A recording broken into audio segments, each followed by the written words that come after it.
So guys, nandito tayo sa aking tinataniman. Ayan, may tanim na yung ating mais. Ayan. Mais dun sa kabila, yung mani dun banda. Ayan, mga mani yan. Ayan. Then ito medyo umuusbong na to. Ayan yung ating mga mais. Ayan guys. Medyo maganda yung tubo ng ating mga pananim ngayon. So itong kabila, ito ipapa gawa ko na rin to siguro mga next week. Ayan, may mga tanim tayong saging dyan. Ayan. So pero babaguhin natin yan. Hanggang dito sa kabila, ito yung ating mga unang naitanim na saging. Ayan. Pero ayun, dito muna tayo mag-focus sa sa ating mais. So ang binhi nito ay white. Ayan. Ito yung mga puting mais, yung lagkitan kung tawagin.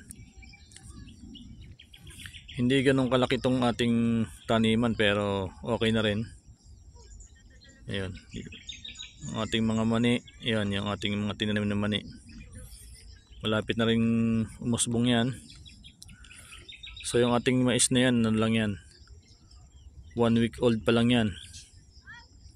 So ito yung aabangan natin. Itong kabila. Ito yung ating ipapagawa na next week. Ayan. Tabasan natin dito sa may kabilang gilid. Ayan. Malaki yan, halos doble nito. Yung ating lupa na tataniman dyan. Halos doble nito. Ayan. So yun lang. So pagka nagawa natin itong kabila, ang plano ko dito puro saging na lang din dito. Papapuno na natin saging to. And then yan yung mga kahoy-kahoy na yon. Yan, simula doon ipapahawa natin to. Siguro bahala na, wala pa akong maisip kung anong itatanim ko dito. Ayan.